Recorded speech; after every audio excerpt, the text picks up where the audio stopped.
స్వాగతం. నేను రాధా. తెలంగాణలో నేడు కేబినెట్ అత్యవసర భేటీ. లాక్డౌన్ నిర్ణయంపై ఉత్కంఠ. రేపటి నుంచి జిల్లాల పర్యటనలకు తెలంగాణ సీఎం కేసీఆర్.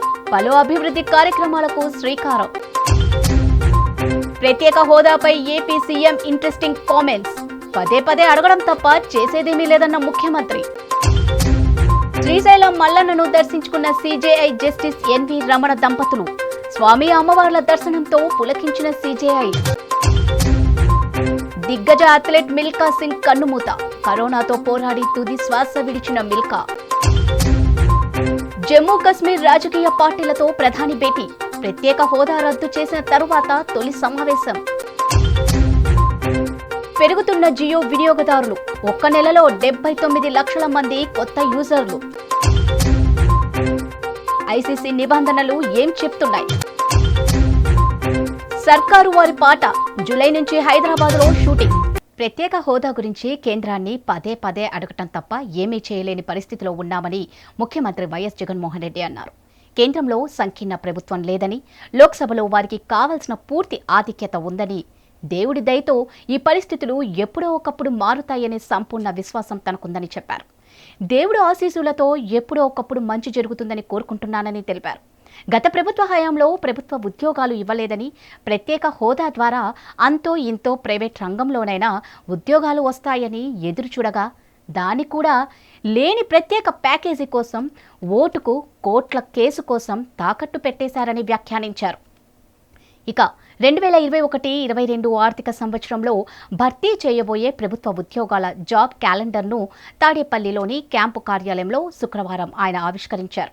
ఈ సందర్భంగా మాట్లాడుతూ, గతంలో అధికారంలో ఉన్న పార్టీ పెద్దలు కేంద్రంలో 2 మంత్రి పదవులు అనుభవించారని, అవకాశం ఉన్న రోజుల్లో వారు రాజీ పడటంతో ఇప్పుడు ఢిల్లీ వెళ్లిన ప్రతిసారి ప్రత్యేక హోదా ఇవ్వాలంటూ కేంద్ర ప్రభుత్వానికి తాము విన్నవించుకోవాల్సిన వస్తోందని అన్నారు. అప్పట్లో ఫలానా వ్యక్తి వస్తే జాబు వస్తుందని గొప్పగా చెప్పారు. ప్రతి ఇంటికి ఉద్యోగం ఇస్తామని, లేకపోతే 2000 నిరుద్యోగ భృతి అందిస్తామని చెప్పారు. కానీ ఆ తర్వాత ఉద్యోగాలు లేవు, నిరుద్యోగ భృతి లేదు. ఎన్నికలకు 3 నెలల ముందు మాత్రం ఒక నాటకం ఆడారు అని జగన్ అన్నారు. ప్రైవేట్ రంగంలో అన్న కనీసం ఉద్యోగాలు వస్తాయని చెప్పి ఎదురు చూస్తా ఉన్న పరిస్థితిని కూడా పూర్తిగా తాకట్టు పెట్టి, ఒక లేని ప్రత్యేక ప్యాకేజీ కోసం, ఓటుకు కోట్ల కేసు కోసం పూర్తిగా తాకట్టు పెట్టిన పరిస్థితులు కనిపించాయి. అప్పటి కేంద్ర ప్రభుత్వంలో కూడా ఇదే గత ప్రభుత్వ పెద్దలందరూ కూడా 2 మంత్రి పదవులు కూడా అనుభవించారు. అవకాశం ఉన్న రోజుల్లో వారు రాజీ పడడం వల్ల ఇప్పుడు మనం ఢిల్లీ వెళ్ళిన ప్రతిసారి కేంద్ర ప్రభుత్వానికి ప్రత్యేక హోదా ఇవ్వండి అని చెప్పి వాళ్ళని రిక్వెస్ట్ చేయాల్సిన పరిస్థితిలోకి ఈ రోజు వచ్చాం. శ్రీశైల క్షేత్రానికి ఊహ తెలిసినప్పటి నుంచే వస్తున్నానని, ఈ క్షేత్రం గొప్ప మహిమ కలిగిన ప్రాంతమని సుప్రీంకోర్టు ప్రధాన న్యాయమూర్తి జస్టిస్ ఎన్వి రమణ అన్నారు. కర్నూలు జిల్లాతో ఎంతో అనుబంధం ఉందని చెప్పారు.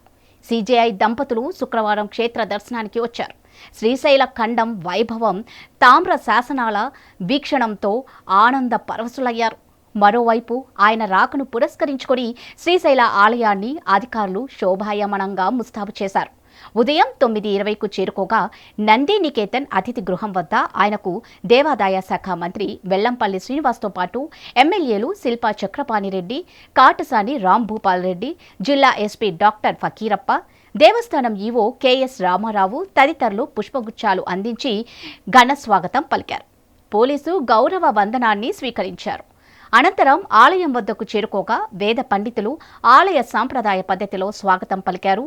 అతిథి గృహం వద్ద ఆప్యాయంగా దర్శనం అనంతరం నంది నికేతన్ అతిథి గృహం వద్దకు చేరుకున్న సుప్రీంకోర్టు ప్రధాన న్యాయమూర్తి జస్టిస్ ఎన్వి రమణ అక్కడున్న అధికారులు, ప్రజాప్రతినిధులు, పండితులతో ఆప్యాయంగా మాట్లాడారు.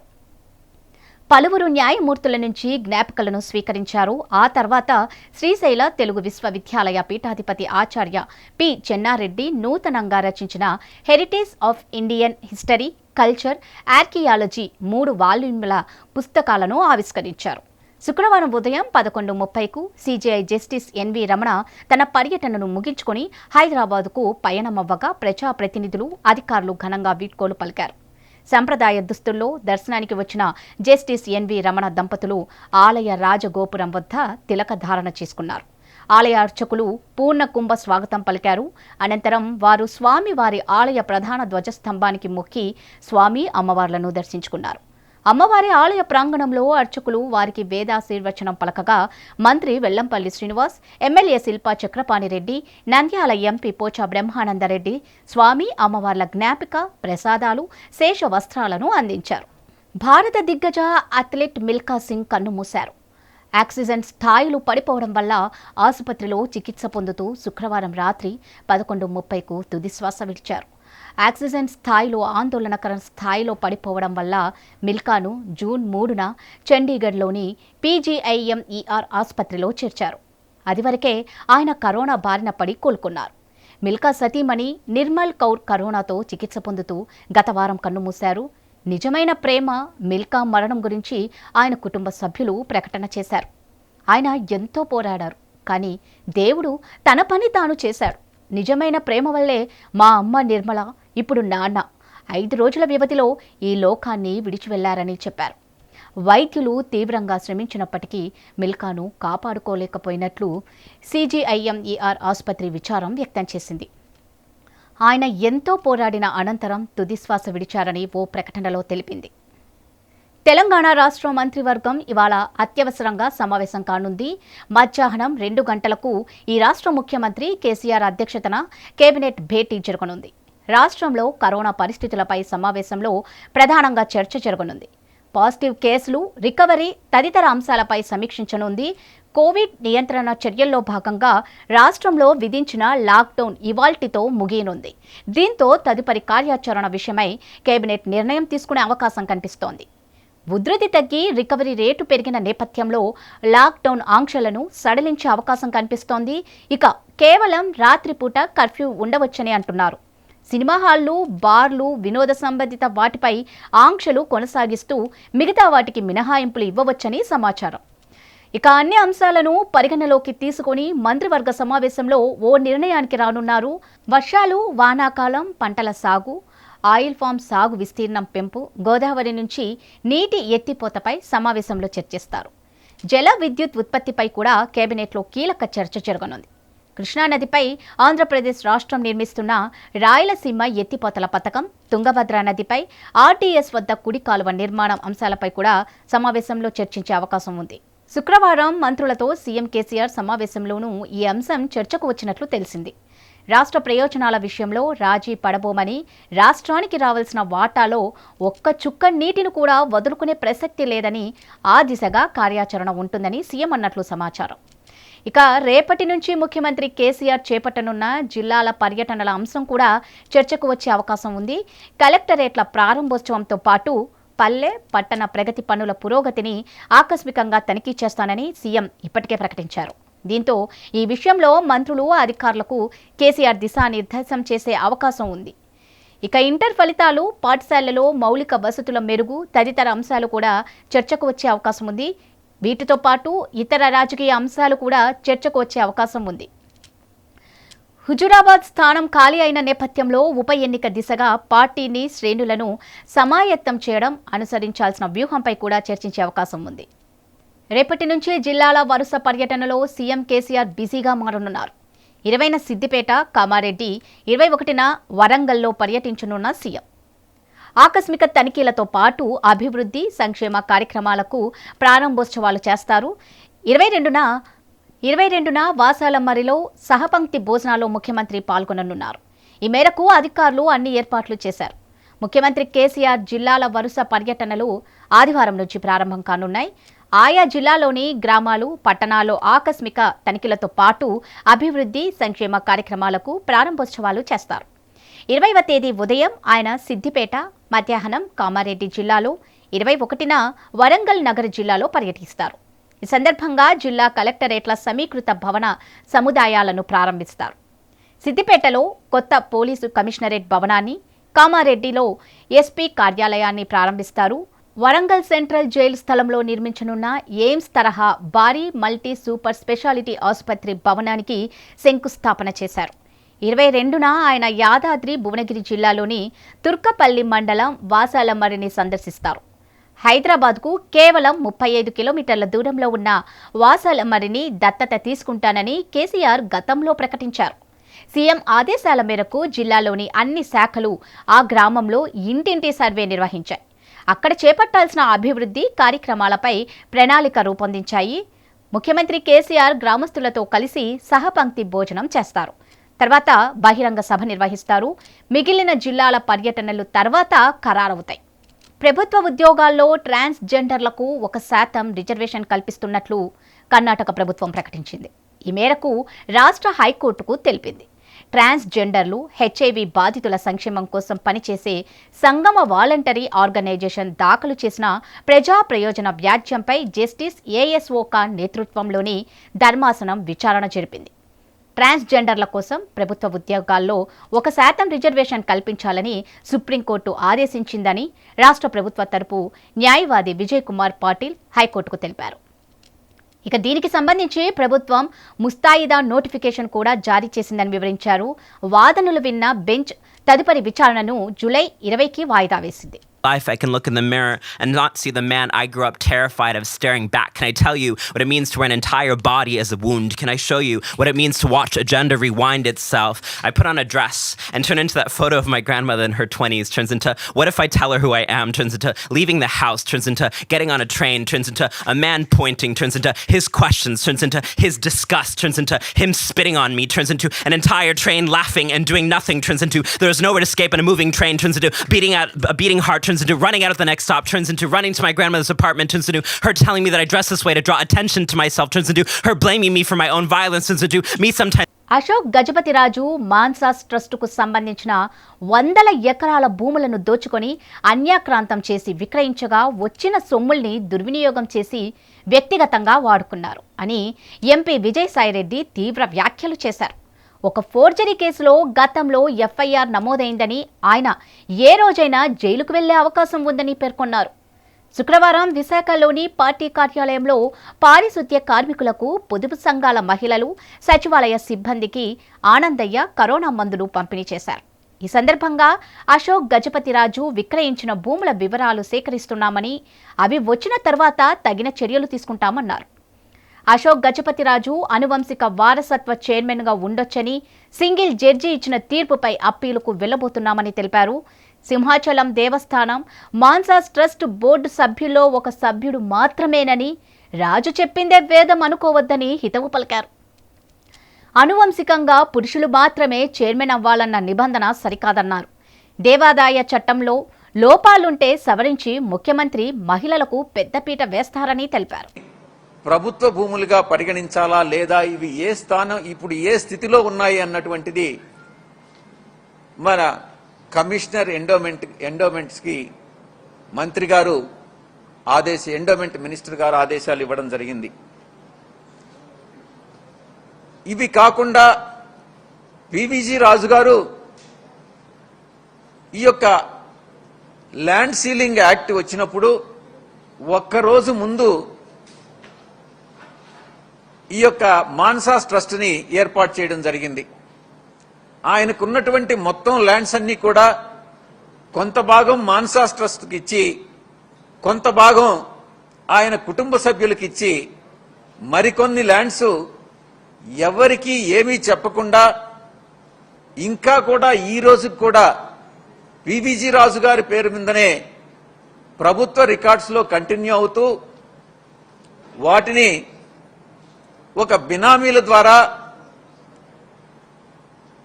ఒక XYZ ఏ నుంచి జెడ్ వరకు పేర్లతో వాటిని సెటిల్మెంట్ లాగా చూపించి వాళ్ళ కుటుంబ సభ్యులు, పివిజి రాజు గారి కుటుంబ సభ్యులు ఈరోజు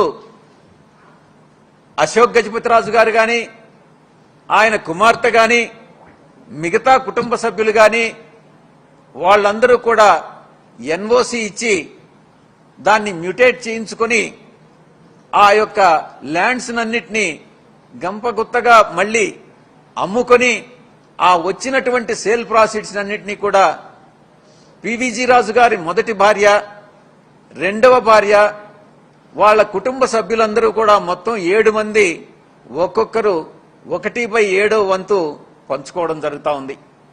మొట్టమొదటిగా ఈ వందల వేల ఎకరాల భూమి ఏదైతే ఆయన ఈరోజు ఇల్లీగల్ గా అన్లాఫుల్ గా అమ్ముకుంటా ఉన్నాడో అదంతా కూడా ఆ రోజే ల్యాండ్ సీలింగ్ లో ఆయన డిక్లేర్ చేసి ఉండాలి. ఆ డిక్లరేషన్ ఏదైతే బొబ్బిలి రాజులు గాని విజయనగరం రాజులు గాని ల్యాండ్ సీలింగ్ యాక్ట్ వచ్చినప్పుడు డిక్లరేషన్ ఏదైతే ఇచ్చారో అది విజయనగరం కలెక్టరేట్ లో ఉంటుంది. ఆ డిక్లరేషన్ ని బయటకు తీసి డిక్లరేషన్ ప్రకారం ఏదైతే ఎక్సెస్ భూములు ఏదైతే ఉన్నాయో డిక్లేర్ చేయకుండా ఆ భూముల్ని ఐడెంటిఫై చేసి వాటిని రిపోర్ట్ చేయవలసిందిగా ఎండోమెంట్ మినిస్టర్ గారు ఆ సంబంధిత అధికారుల్ని ఆదేశించడం జరిగింది. జరుగుతున్నటువంటి ఈ కార్యక్రమం, ఈ తంతంతా కూడా చట్ట విరుద్ధం. ఇదే గాని నిజమైతే చట్ట విరుద్ధమైనటువంటి పని ఈరోజు అశోక్ గజపతిరాజు గారు చేస్తా ఉన్నారు. తప్పకుండా ఎంత పెద్ద వ్యక్తులైనా చట్టానికి అతీతులు కారు. చర్యలు తప్పకుండా తీసుకోబడతాయి. ఇక మాన్సాస్ ల్యాండ్ గతంలో అశోక్ గజపతిరాజు గారు చైర్మన్ గా ఉండగా ఈ రోజు ఉన్నటువంటి ఆ రోజు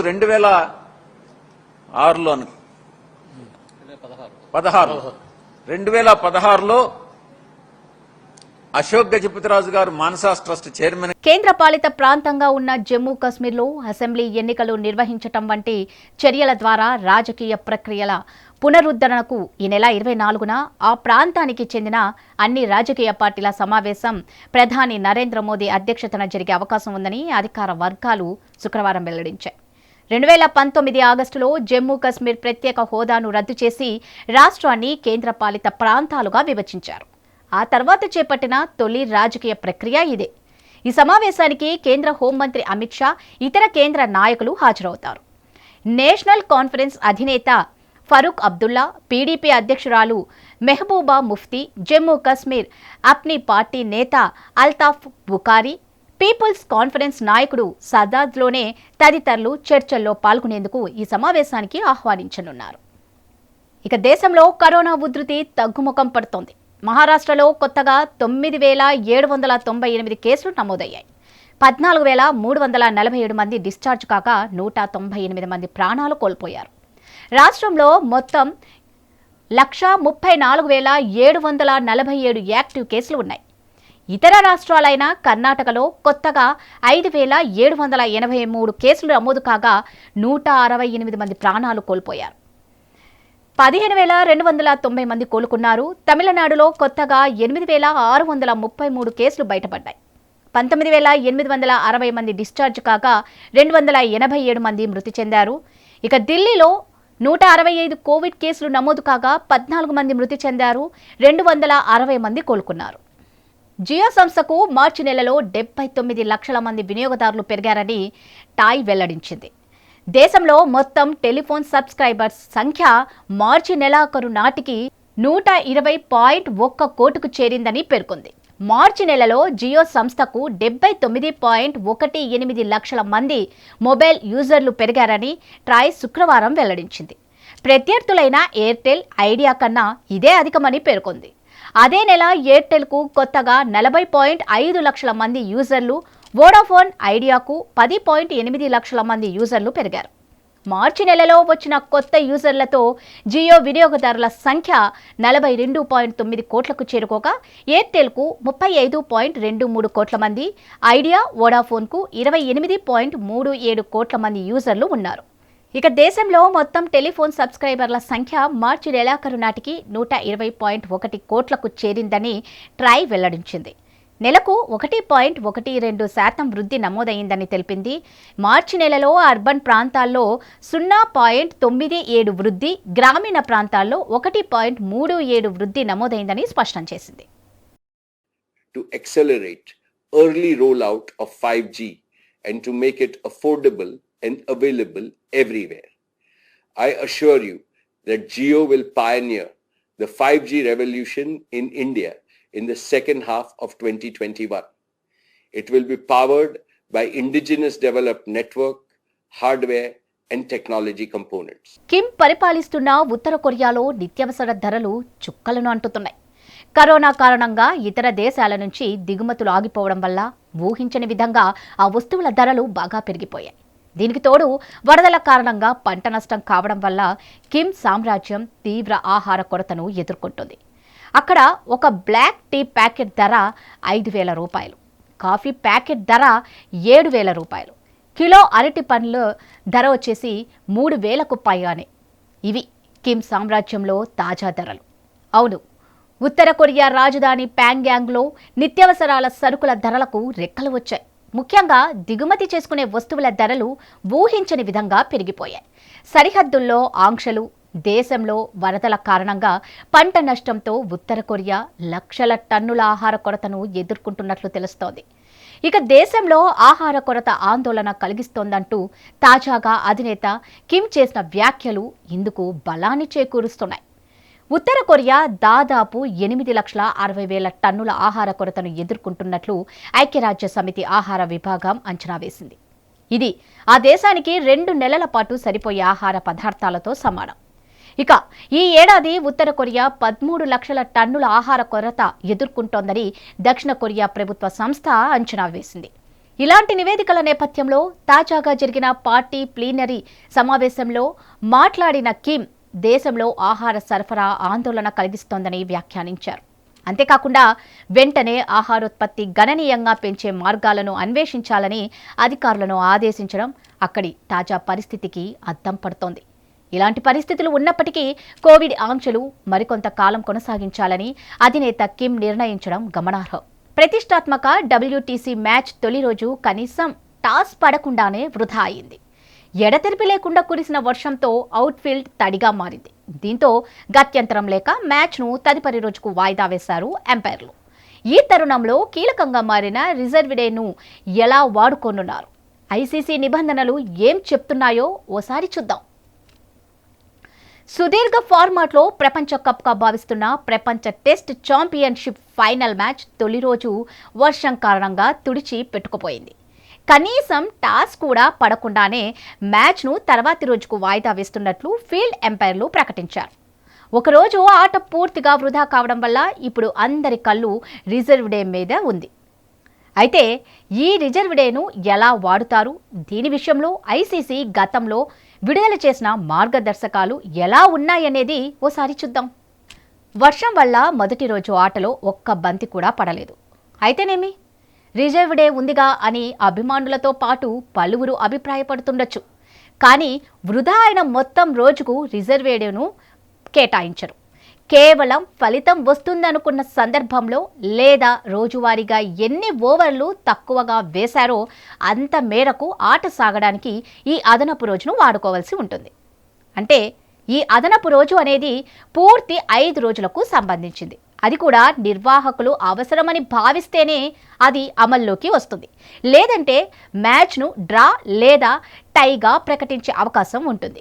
ఇందుకు సంబంధించిన మార్గదర్శకాలను 2018 జూన్లోనే విడుదల చేసింది ICC. 5వ రోజు ఆట ముగిసే సమయానికి మరికొద్ది సమయం ఉంటే ఫలితం వస్తుందని భావించినప్పుడు ఈ రిజర్వ్ డేను ఉపయోగించుకుంటారు. అంటే కొన్ని ఓవర్ల మేర 6వ రోజును వాడొచ్చేమోనని, కానీ మొత్తం ఓవర్లకు వాడడం కుదరదన్నమాట. అది కూడా 5వ రోజు ఆట పరిస్థితులపై ఆధారపడి ఉంటుంది. క్రీడాలోకం ఎంతో ఆతృతగా ఎదురు చూసిన WTC ఫైనల్ మ్యాచ్ను నిర్వహించడానికి పలుమార్లు ఎంపైర్లు ప్రయత్నించారు. పిచ్ పై కవర్లు తొలగించే సమయానికి మళ్లీ వర్షం రావడం వల్ల సమయం వృధా అయింది. ఏకదాటిగా కురిసిన వర్షం వల్ల అవుట్ఫీల్డ్ చిత్తడిగా మారింది. దీంతో పలుమార్లు వికెట్ను పరిశీలించిన ఎంపైర్లు చివరికి ఆటను తర్వాతి రోజుకు వాయిదా వేశారు. మహేష్ బాబు నటిస్తున్న సర్కారు వారి పాట 2వ షెడ్యూల్ షూటింగ్ జూలైలో పునఃప్రారంభం కానుంది. ఈసారి హైదరాబాద్లోనే కీలక సన్నివేశాలన్నీ తెరకెక్కించనున్నారు. సూపర్ స్టార్ మహేష్ బాబు కథానాయకుడిగా నటిస్తున్న సర్కారు వారి పాట చిత్రీకరణ వచ్చే నెల తొలి వారంలో పునఃప్రారంభం అవుతుంది. ఏప్రిల్లో 2వ షెడ్యూల్ చిత్రీకరణను మొదలు పెట్టగానే 2వ దశ కరోనా ఉధృతిలో ఆగిపోయింది. కొన్ని నెలల విరామం తర్వాత మళ్లీ చిత్ర బృందం రంగంలోకి దిగుతోంది. ఈసారి హైదరాబాద్లోనే కీలక సన్నివేశాలన్నీ తెరకెక్కించేందుకు రంగం సిద్ధం చేశారు. మహేష్, కీర్తి సురేష్ జంటగా నటిస్తున్న ఈ సినిమాను పరశురాం తెరకెక్కిస్తున్నారు. Mythri Movie Makers, GMB Entertainment, 14 Reels Plus సంస్థలు సంయుక్తంగా నిర్మిస్తున్నాయి. దుబాయ్లో తొలి షెడ్యూల్ చిత్రీకరణను పూర్తి చేసుకున్న ఈ సినిమా వచ్చే ఏడాది సంక్రాంతి లక్ష్యంగా సెట్స్ పైకి వెళ్ళింది. వెన్నెల కిషోర్, సుబ్బరాజు తదితరులు నటిస్తున్న ఈ చిత్రానికి తమన్ సంగీతం అందిస్తున్నారు.